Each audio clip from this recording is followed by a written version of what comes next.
Welcome everyone to the webinars of the Center for Higher Education Leadership and Policy Studies. And the webinar series is conducted in collaboration with the Consortium of Higher Education Researchers in Europe.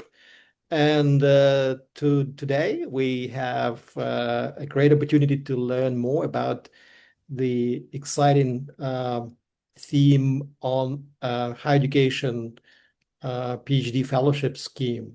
And Hong Kong has become a very influential hub for global higher education. Competition for PhD scholarships is increasingly harsher and harsher. So in a way, what we will probably learn today is why Hong Kong decides to do this, what kind of opportunities and challenges Hong Kong universities face as a result of that type of exciting initiative in this particular city. And I will probably stop talking myself about this because today we have Dr. Ewan Wright, our CHELPS fellow, as well as associate professor in the Department of Education Policy and Leadership at the Education University of Hong Kong, who had successfully secured a grant from the policy research scheme in Hong Kong, and he conducted the study for more than 1 year now, I guess.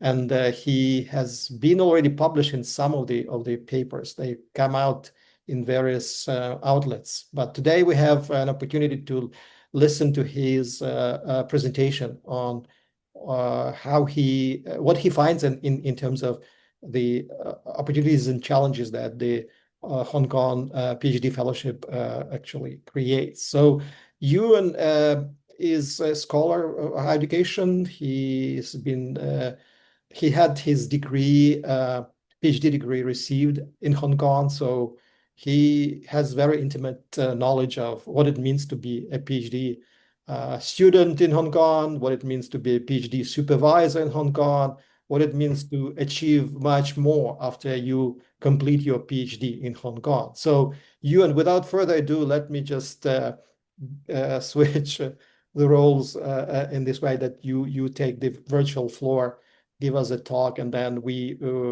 wait for next 30 minutes we have your presentation, and then we prepare some questions, maybe comments. Everyone, please feel free to use chat room for that purpose and keep your mics on mute for now. After Ewan's presentation, I will invite you to speak if you have a question or comment, and then we just have hopefully an exciting kind of conversations. So Ewan, the floor is yours. Great. Yeah. Look, thank you so much, Anatoly, for that introduction and the invitation to join this webinar. And thank you, everyone, for taking the time for coming. I really appreciate your time to be here and listen to me about this research. I can see my PhD supervisor here, Jerry Postiglione. So warm welcome to you, and warm welcome to everyone. So yeah, as Anatoly mentioned, I want to share some findings from a recent research project that I completed, funded by the Public Policy Research Funding Scheme of the Hong Kong government. And they require that I say that in all my presentations. They send an email, say you need to mention the funder. That's very important to them. So we got that out of the way. But yeah, it's looking at Hong Kong as a PhD destination for kind of mobile students. And actually, just yesterday, we submitted the very final report after going to and fro with the funders a bit with minor revisions. And so that's after about 18 months. And the final report is over 150 pages. So it's really detailed. But what I want to do today is just provide a kind of overview of some of the key insights, and hopefully it'll lead into some nice discussion at the end. So I'll give a presentation, and then I'll very much welcome your comments and questions. So let me just share my screen.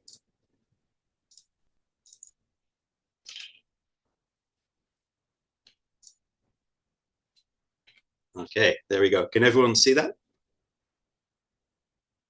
Wonderful. Okay, so this is actually the name of the project, is a higher education hub for doctoral education, case of the Hong Kong PhD fellowship scheme. And a bit more just about me, because it's relevant to the project, is I'm originally from Bristol in the UK. Here's a picture on a nice sunny day of the city. I also got my bachelor and master degrees from the UK. And then I moved to Hong Kong and completed my PhD in 2018. And now I'm an associate professor at the Education University of Hong Kong, here in Hong Kong. And so yeah, just because of this kind of life history, this life story, I've always been interested in why do students come to Hong Kong to study for a PhD or any other level of education? Then what are their experiences, opportunities, and I mean, career outcomes is something I'm particularly interested in as well. So that's some kind of big picture background to this, thinking about global higher education, kind of frame this research, and thinking as higher education as kind of a global system.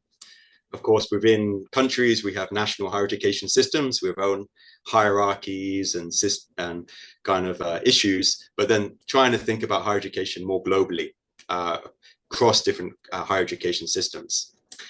And as we know, in terms of research, some people call global science, it's the Western Anglo-American universities have long dominated, agenda setting. They've had the prestige, they've had the resources. This has been in place for a long time. But there is kind of this emerging evidence that, research is becoming more equally distributed across higher education systems. And arguably the most notable progress over recent decades has been in East Asia, and especially China. It's now the #2 science country after the United States. And I saw some recent research that actually, in terms of number of publications, China now has the most in the world, is overtaken the US. So we're seeing these kind of shifts in global science and global research. And what I'm quite interested in is how these similar dynamics are playing out in student mobility. And there's kind of evidence of new mobilities of where students go to study when they go overseas, that are kind of countering this well-established flow from around the world to the West.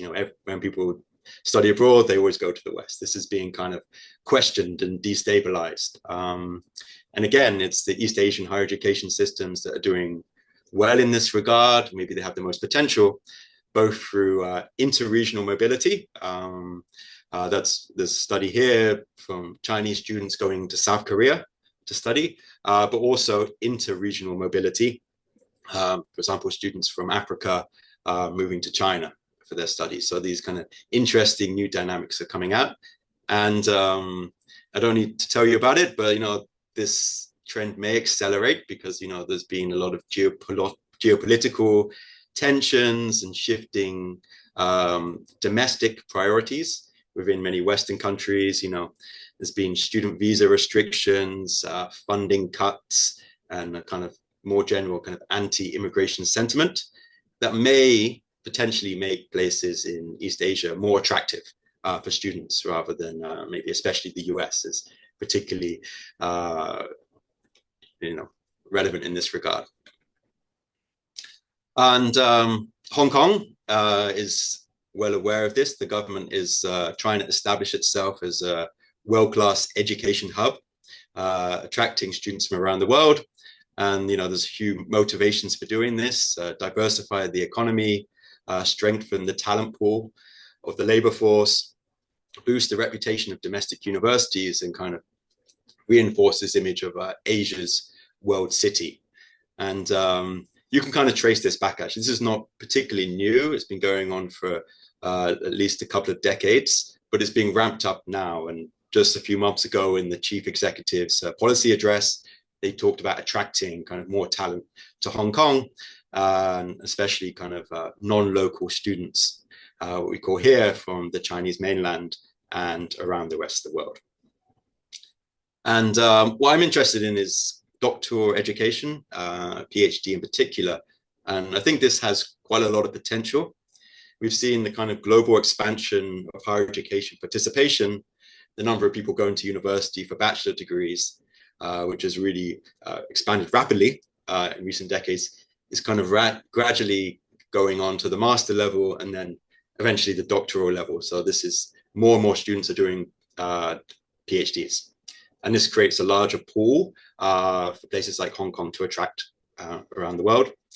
And also mobility increases at higher levels. So international students comprise about 1/4 of doctoral students in OECD countries compared to 10% at the master level and 5% at the bachelor degree. So they tend to be more mobile. And, this presents a lot of benefits to societies. They contribute to the university reputation, research output, university industry collaboration, and potentially becoming longer term migrants, kind of offering that kind of brain gain as kind of future workers, and especially as the future academics potentially. And one scheme that this kind of study was looking at is kind of a flagship scheme in Hong Kong. It's called the Hong Kong PhD Fellowship Scheme, designed to attract the so-called best and brightest students from around the world to study in Hong Kong for a PhD degree. Established in 2009, so it's been going for a while now, but they're increasing investment in it. They're increasing the number of awards they give each year. So in the coming year, they're going to give 400 awards for this scholarship. It's worth noting that this is quite a small proportion of the overall doctoral student population. So there are around 10,000 doctoral students in Hong Kong, but they're giving 400 of these awards each year. So and generally they offer kind of more attractive scholarships compared to other doctoral students.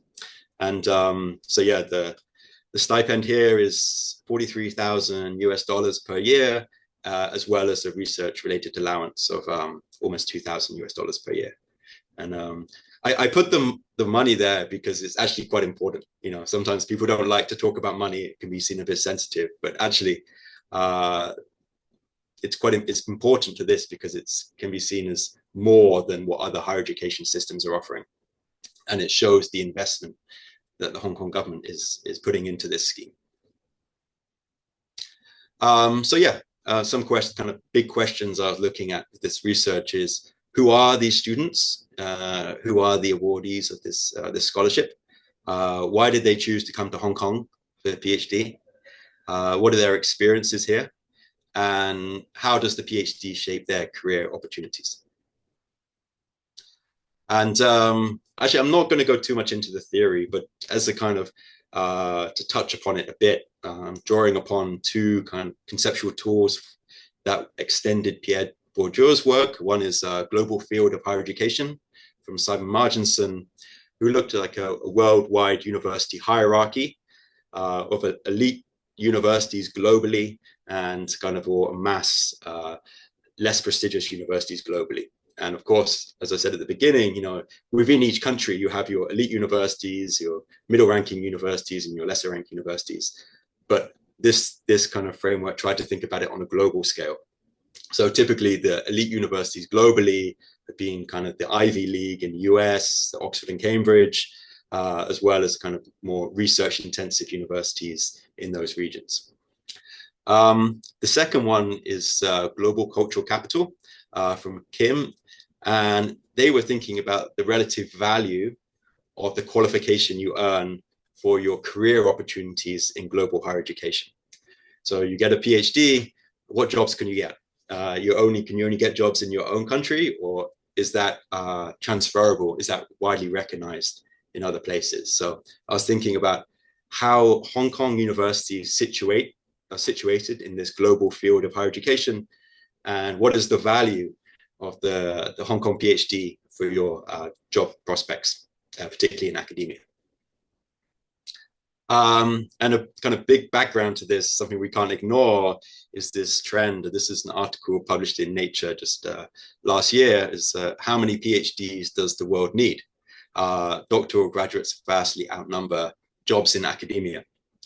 So this is the background. There's been the expansion of people pursuing PhDs, but then there's a relatively limited number of academic position. So this makes the competition more fierce. And it's been places like China that have seen the largest expansion of graduates from PhDs. So research team, actually, it's not just me doing this research. We had a research team together. Isha here is originally from India, Ben's from the UK, Archie from Kazakhstan, and Suyan from Chinese mainland. So we had quite a nice multicultural team. And actually, 4 of us had completed our PhD in Hong Kong. And the other one, Suyan, is working in academia in Hong Kong. So we had quite a good understanding ourselves of the experience of studying in Hong Kong. So very briefly on the method. So it's kind of 3 phases that we did. So we did a survey with current non-local HK PFS awardees. We didn't look at Hong Kong students who are doing a PhD in Hong Kong because we were interested in this kind of mobility to Hong Kong. So it's 253 students completed that, which may not seem too much, but actually it's about 20% of the population of students who had this scholarship. So it's a decent amount. And then we did interviews with a subset of them, 50 the current students. And then also we wanted to find out what happens to people after they finish the PhD. So we contacted graduates who had gone through this scheme and maybe graduated 3, 4, 5, or even more years ago to find out, okay, what are you doing now? And how do you reflect back on your time in Hong Kong? So just going to go through. So who are they is the first big question. The headline I think is quite interesting is the diverse nationalities. So we had 253 students and we had 43 different nationalities. It's quite a lot. Over half from outside the Chinese mainland, about a quarter from global north countries, but a real sizable proportion from global south. And so this is quite an interesting dynamic. And many of these are from One Belt, One Road initiative countries. And it's worth saying, you know, if you may be less familiar with the Hong Kong context, most doctoral students outside of this scheme are from Chinese mainland, you know, maybe up to 90%. So this is much more internationally diverse. Yeah, a few other things. About half of them are aged 25 to 30. This is actually when I did my PhD as well. So this seems to be a kind of key age. Half of them in STEM disciplines, and 60% studying at what I call the big 3 universities. Maybe that's a bit, I don't know if that's right to say, as I'm not at one of these universities now, but Hong Kong U, CUHK, and Hong Kong UST. And as another bit of background, thinking about their parent education, we found from the fathers, for example, almost half of them, their father had a bachelor's degree. So, you know, they're relatively well-educated group. Now, one thing we wanted to look at in the survey, so we asked, okay, where did you get your bachelor degree? Where did you get your master degree before the PhD?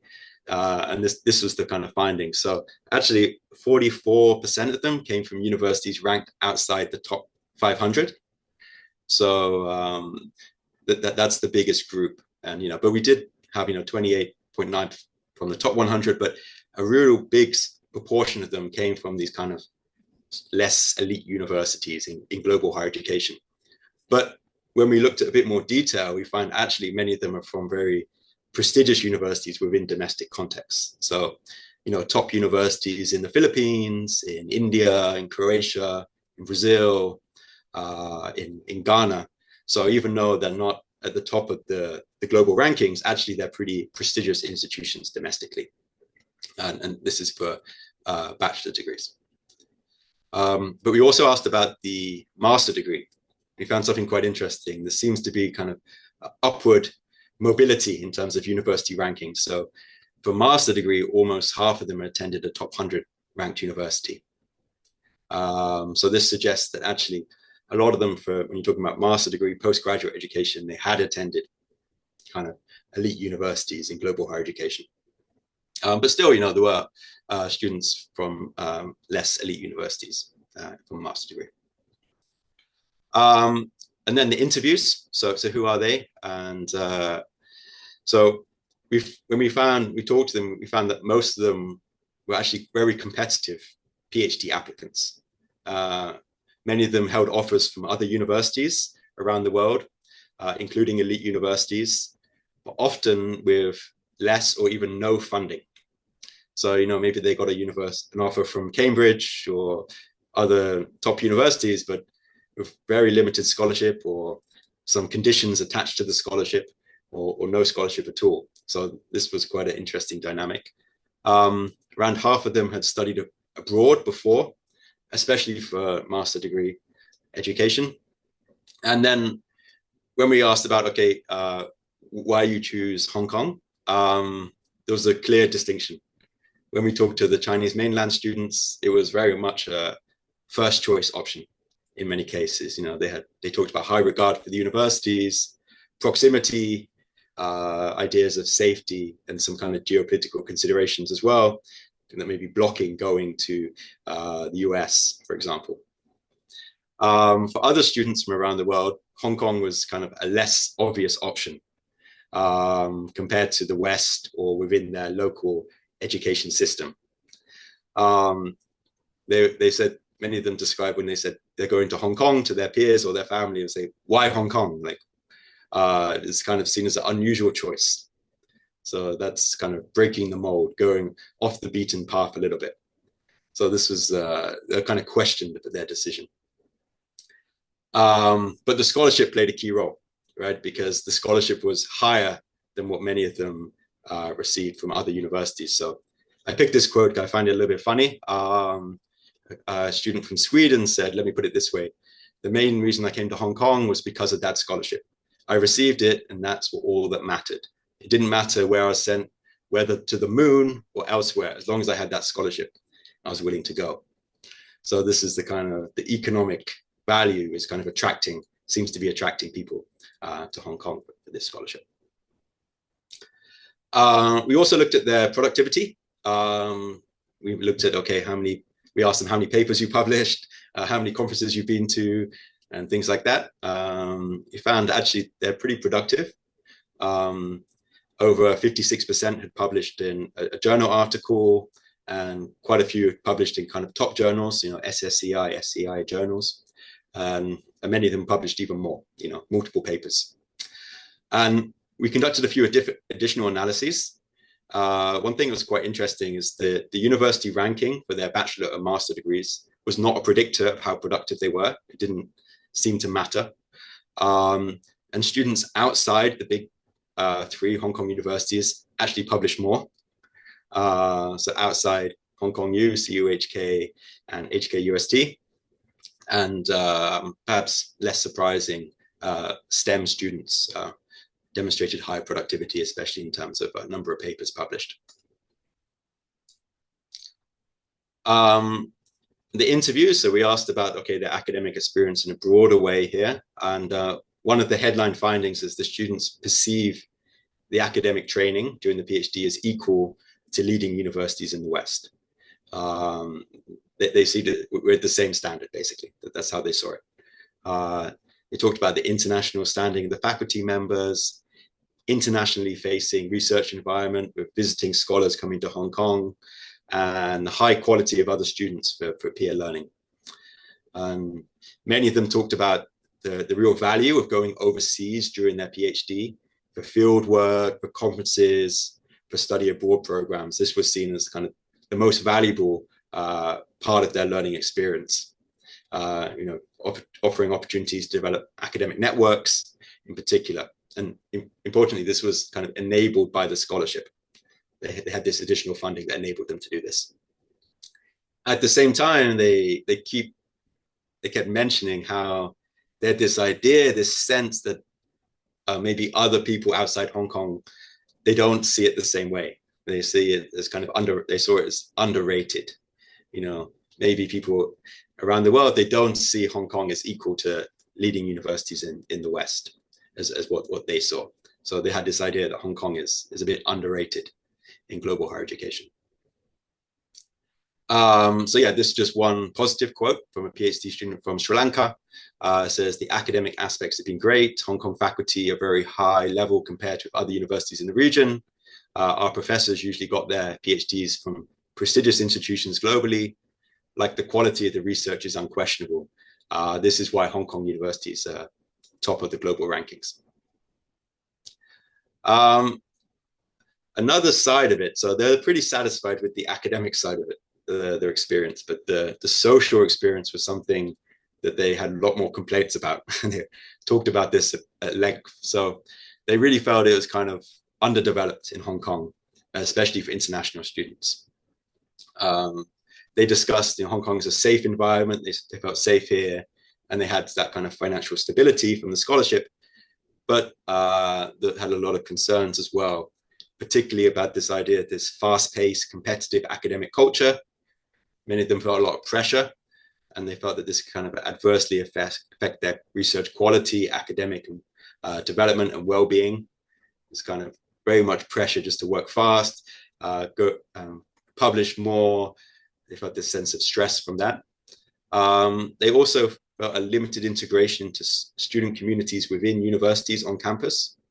Many of them described it was less internationally diverse than they expected, than what they perceived it would be like. And they said there was very few organized activities for doctoral students. And furthermore, they described limited integration into the community outside of the campus, the kind of the local community. They felt like outsiders living in Hong Kong, even though they've been here for several years. And some of the students described experience of prejudice, discrimination. A classic one that kept coming up is, they said, oh, we always noticed that there's an empty seat next to us on the bus or the train. And that was just a kind of indicator that they felt a bit of divide from the local population here. Yeah, so that was something that many people had a concern about. So yeah, this is a quote that kind of gets at the kind of career focused but high pressure environment that they perceived in Hong Kong. So this student from Italy said, if you're really career focused, Hong Kong is a great place. But if you value social relationships, then less so. I'll gladly tell anybody about the rigorous education system, but also add the missing work-life balance to it. People are always working, so it's hard to make those deep bonds. So this is, I don't know if people living in Hong Kong, they have similar feelings sometimes. It's a very work-orientated society, which has some benefits, but also can have that kind of limitation as well. Now, the career plans, this is kind of a very important aspect. So we asked them, okay, in the survey, what do you plan to do after you graduate? Stay in Hong Kong, work in academia, stay in Hong Kong, work outside academia, leave Hong Kong and work in academia, leave Hong Kong and work outside academia. And we found that almost 40% of them wanted to stay in Hong Kong and work in academia, which is quite high. Of course, there's going to be a diversity there, but 40% wanted to stay in Hong Kong and pursue careers. And just some additional analyses here.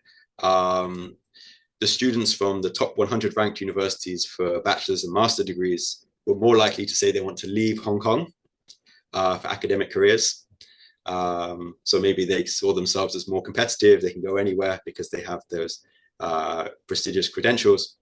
Also, older students, I don't know if over 31 is really old, but older students were more likely to want to stay in Hong Kong and pursue academic careers. So 40% want to stay in Hong Kong after they graduate and get a job in a Hong Kong university. But there was some tensions here. First one is that they saw the Hong Kong PhD, the global cultural capital of the Hong Kong P, is undervalued by elite Western universities. They had a sense that it was not really recognized, in the US, in the UK, or other parts of the world. Or perhaps more importantly, there was a preference for recruiting domestic graduates. So American universities want to recruit PhDs trained in America, for example. that's one thing. But I think more interesting, more significant is they felt even Hong Kong universities want to hire from outside Hong Kong. So they said that only the most competitive Hong Kong PhD graduates can secure academic positions within Hong Kong universities, especially when you're talking about the tenure track assistant professor roles. So there was an idea that Hong Kong universities have this global recruitment strategy, and they have a preference for hiring academics from elite universities overseas. They'd rather hire someone from Europe, from Australia, from America than hiring their own PhD graduates. And that was something that really came through, and this was a big concern. However, it's not all negative. They did see significantly greater academic career prospects in other parts of global higher education worldwide, whether that be returning to their home country or through further mobility, especially to the Chinese mainland and across Asia. So they felt, if you got the Hong Kong PhD, the global cultural capital does hold a lot of value if you want to pursue academic careers in Chinese mainland, especially, and across Asia. And actually, this is the majority of higher education worldwide. The West is not, in terms of the number of universities, the West doesn't have the most. So this is the kind of negative side, is from a PhD student from Brazil said, what I see is universities put a lot of emphasis on finding people from overseas. So they don't accept local graduates as much as those from like the US or UK. That's a paradox we face. Perhaps we are not good enough for them. But I'm not sure that's the best way to attract people to stay here. I mean, if you're not going to respect the degrees and let them work. So it's the idea, Hong Kong government's spending all this money to get people from around the world to come to Hong Kong and doing quite well, but then it's not offering them job opportunities when they graduate. But maybe a springboard to academic careers globally outside Hong Kong. So this is a PhD graduate from India who got a job at a Chinese mainland university as an assistant professor. And they said Hong Kong graduates are very hot in mainland China now. And if you're willing to work in the Chinese mainland universities, the PhD goes a long way. It has a lot of cachet there. And so we did a kind of analysis of where people are, just the 50 graduates that we interviewed. So this is not, in any way statistically significant, but okay, where did they end up? And only 14% of the graduates that we spoke to were working in a Hong Kong university, and only 6% of them were in assistant professor roles or higher.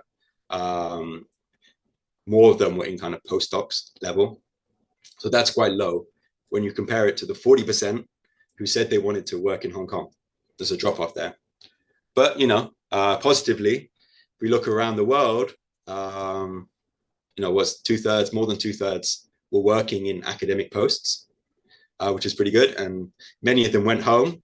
But what was quite interesting, many of them went to further mobility. So they came from one country, they moved to Hong Kong for the PhD, and then got a job somewhere else at a university. And there's some quite interesting mobilities here. Here's just some examples, like someone from the Netherlands did the PhD in Hong Kong, got an academic job in South Korea. Someone from Sri Lanka did the PhD in Hong Kong, got an academic job in Dubai. Someone from Italy, Hong Kong PhD job in Denmark. Someone from India, that's the person I mentioned, Hong Kong PhD job in the Chinese mainland. And someone from Colombia, Hong Kong PhD, got a job at a university in the Czech Republic. So, maybe it's this kind of springboard to academic jobs around the rest of the world, not necessarily only these kind of the elite, Western universities. So yeah, just to kind of recap some of the discussion here. So it seems that the Hong Kong universities occupy a rising position in the global field of higher education. Seems, through this scholarship scheme in particular, they are attracting talented students from around the world, providing them with high quality academic training, and offering a pathway to academic careers globally. Yet there was that sense that the global cultural capital of the Hong Kong PhD remains undervalued by Western universities, but also within Hong Kong. So this suggests that that the global hierarchies that Hong Kong is seeking to challenge are actually being recreated by their recruitment practices, right? But yeah, maybe it played a different function. The Hong Kong PhD plays a different function, a pathway to academic careers globally, representing most universities worldwide. Still, I do think this is a problem, and I think a successful higher education hub policy seems contingent on providing job opportunities for graduates, especially as it's about attracting talent, improving the labor force, contributing to Hong Kong. If people are coming here and then leaving, is maybe that's not optimal. Or at least we should ensure that Hong Kong universities stay in contact with people and retain those connections, those networks, if they move on. So I think these are the kind of areas for the policy that we suggested, trying to enhance awareness of the Hong Kong as a world-class PhD destination worldwide. I don't think it's quite there yet. It's becoming more well-known, but it's not quite there yet. Support academic productivity during the PhD, but take care to promote kind of research quality, safeguard well-being, and not kind of put too much pressure on the students. This was actually a really big theme that came out. A lot of the students felt under a lot of pressure. Strengthen the social dimension of the PhD to foster kind of a stronger community. And then, of course, this job opportunities within Hong Kong, especially at the assistant professor level. And one issue is, people say, oh, it's because of universities don't want to do academic inbreeding. They don't want to hire their own graduates because that doesn't promote innovation. It can kind of undermine productivity. But, we can still think about cross-institutional recruitment. This is not academic inbreeding if someone from one Hong Kong university joins another Hong Kong university. But of course, making sure that we keep in contact with those after they leave as well. That's also important. So that's a kind of summary. It's a big project covering many different aspects, but I'm happy to take any questions or I'd be interested to hear your comments as well. So thank you very much. Thank you very much, Ewan. This is a really exciting presentation, very thought-provoking. We have a good number of colleagues here, including Jerry, who has been working in Hong Kong for almost kind of 40 years, Jerry, right? I think Jerry has seen transformations on a larger scale in terms of how this scheme came to life and what happened to it and what happened to lives of young scholars when they studied their PhDs and when they began to move into academic careers in Hong Kong. So I look forward to Jerry's comment at some point. And also, I think that we also have some students here who received fellowship. So if you have any comment or question regarding what Ewan just presented, because I think that those types of issues of hard work, competition, lack of work-life balance, or all those concerns are quite significant, I think. But at the same time, we also see this contradiction in terms of so many people trying to get a job in this particular place, which is a very difficult place to live, where you can find a good balance of work and life. So let me just kind of invite questions and comments, and maybe Jerry, I should give you a priority in terms of just your knowledge, your experience, your insights, and then please write. You also, those who would like to ask, write in chat or also raise your hand, and I will invite you for a question or comment. Thank you. Thank you, Anatoly, for encouraging me to engage with Ewan on his talk. So let me say just a few things quickly. First of all, I think this is a very important study. I'm glad that it's been getting funding. This is a major move for Hong Kong to not only move to 50% non-local students, which could, depending upon the institution, be more tilted in one direction or another toward the Chinese mainland or overseas, but at the graduate level. And of course, this also increases the prestige for Hong Kong, moving very quickly and into higher advanced degrees.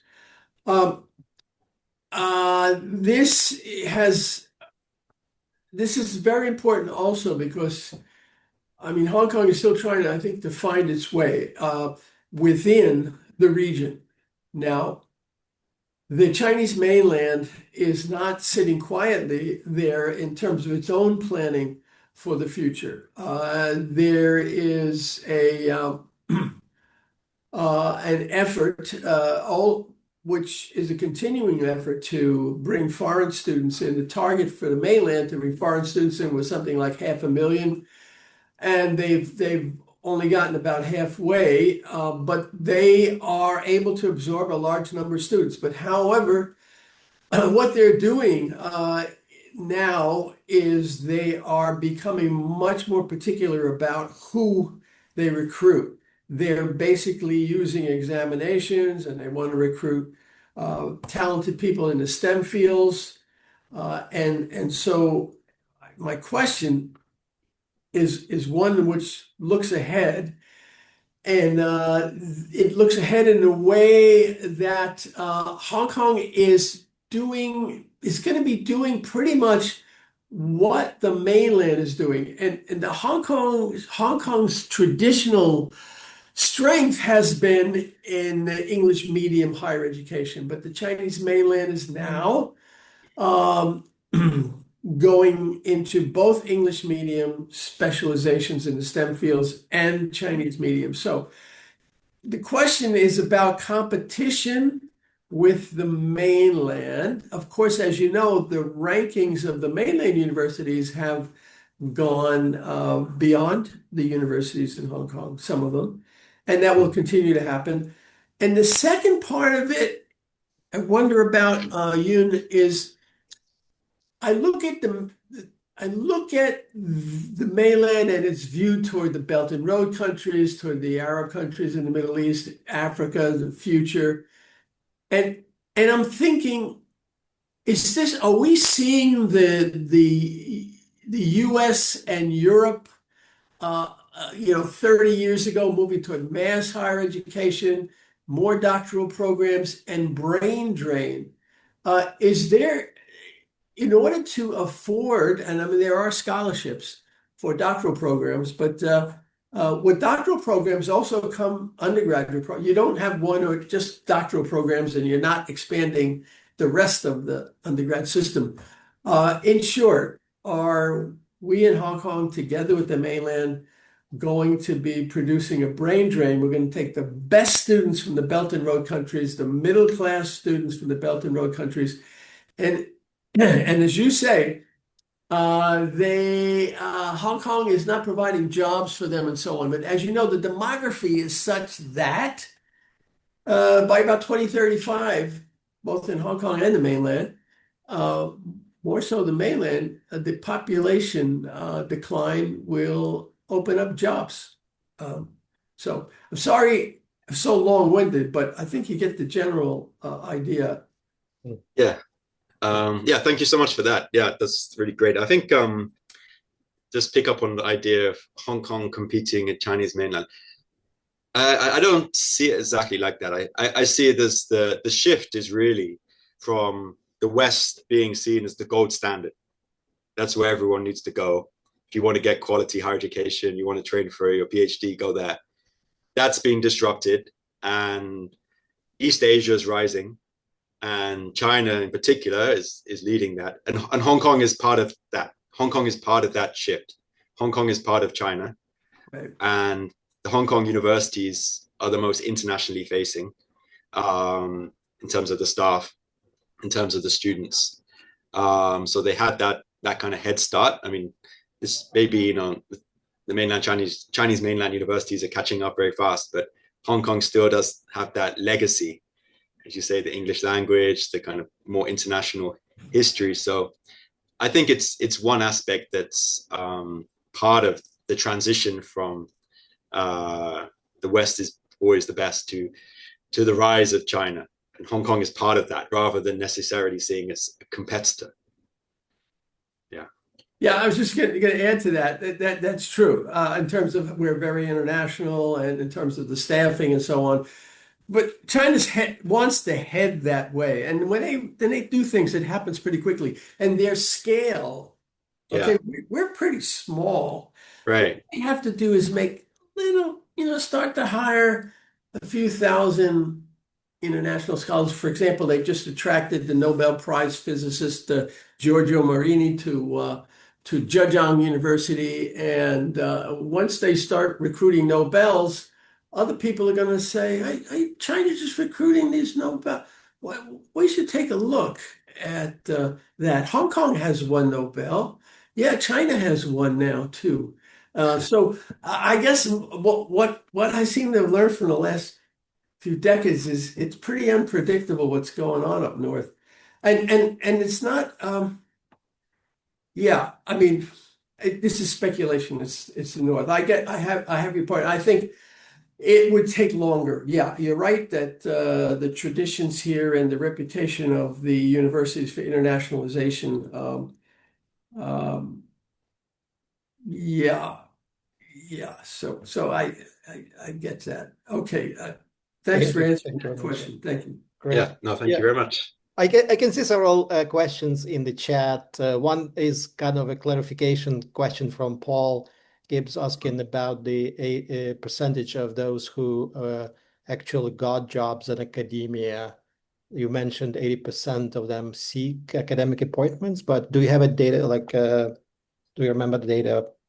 Oh, Yeah, no, this is an important one to clarify. So in terms of when we ask about their career plans, that's the survey, right? So that's and then, yeah, I think it was around 80% said they plan to pursue an academic job after graduation. And then we had the interviews with the 50 graduates who had graduated, 4, 5, 6 years ago to check where they're going up, what they're doing now. And among those 50, it was just over 2/3 were working at universities in academic jobs, which is pretty high. I think it's pretty good. But then the interesting thing is actually very few of them were in Hong Kong. They'd either gone back to their home country or they'd gone to another place, further mobility. okay. Thank you. Great. And now we have 4 questions from Saiduk Kasim. If I pronounce your name correctly, Saiduk Kasim Mukhtarov. So he asks these kind of major questions. I hope you see them, Ewan. So yeah, no, this is a good question as well, because I have 2 young kids, so I know very, very well about this issue. So yeah, this related to the idea of this very competitive, fast-paced, high-pressurized environment that they perceived, and that wasn't seen as very, conducive to have, being around your family or even having a family, right? This is a tension. So some people mentioned that they prefer to go back to their home country where they perceived it more relaxed, slower pace, more provisions for families as well.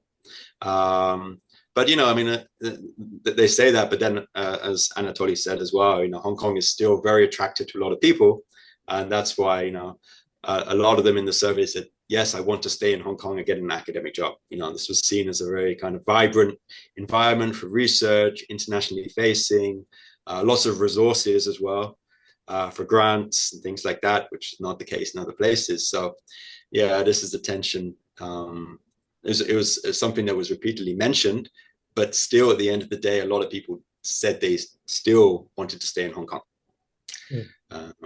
Yeah, so I think and then I think in terms of extra scholarships for families, I don't think so. I think this relates to the demographic problem, the declining birth rate in Hong Kong, I think.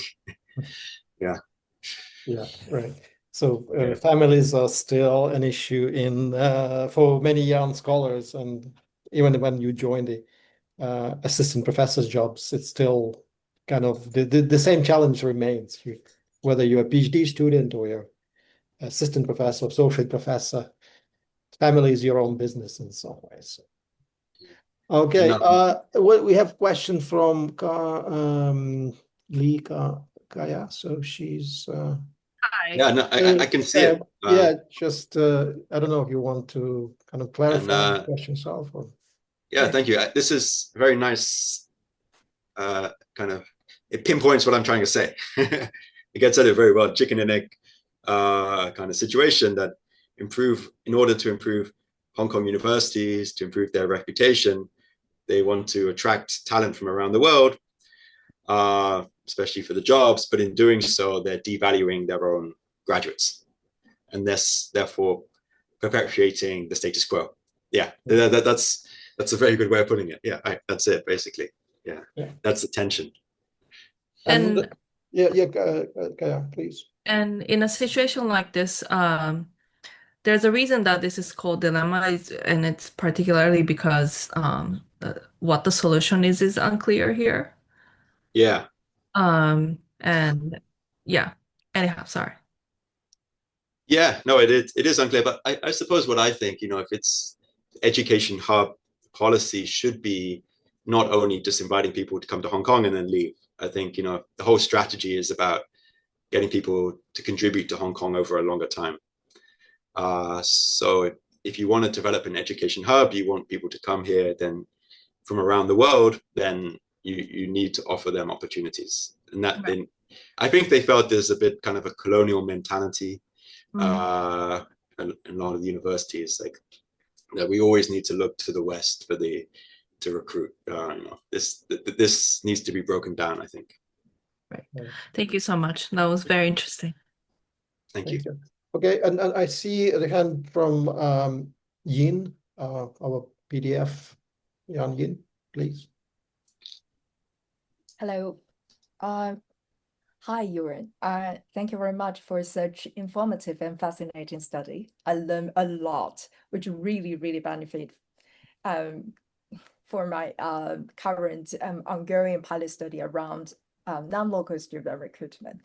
I actually have very little knowledge around PhD cohort in Hong Kong. But just last year, when I chatted with students, our MA Global Higher Education students who have strong interest in pursuing PhD in Hong Kong, what I learned from them is here is super competitive, and the potential supervisors have hold very high expectations of their research outcome right before their PhD applications, which made me question what's the point of pursuing a PhD. So based on these kind of discussions and conversations with students, my feeling is PhD students in Hong Kong are really like early career researchers in Western context, because they have already produced many papers before PhD. So what kind of training they need? If they can publish a lot, and some of them actually publish papers in leading journals, it means that they have already gone through a kind of good training for being an academic or researcher. So what can they learn, additional learning from this particular experience in this particular context? That is my questioning. And the second, because your slides indicate that Hong Kong PhD was underrated, and also the experience was underdeveloped, which made me think, why? If they have some kind of understanding of this particular context, of these kind of typical characteristics, what kind of original expectations they hold from these forthcoming experiences? Yeah, thank you. Yeah, no, thank you very much for those questions. So the first one about the kind of ultra competitive environment to even get into the PhD, you're basically an academic before you start the PhD. I think that's right. And I would say it's even more so for this scholarship, because this is, only a few hundred people among all the PhD students. So yeah, but I think I still think you learn a lot through the PhD. I mean, a lot of the students, they talked about their experience, developing networks, conducting field work, leading their own project.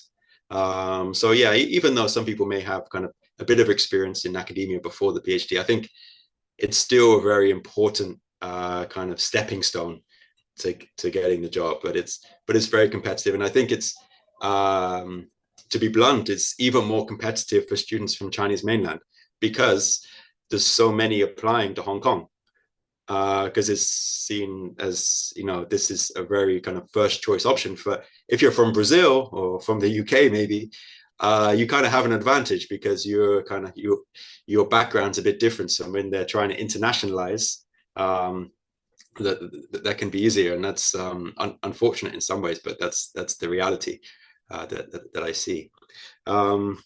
In terms of the other, so what was the second question again? Can you remind me? Oh, the social aspect, right?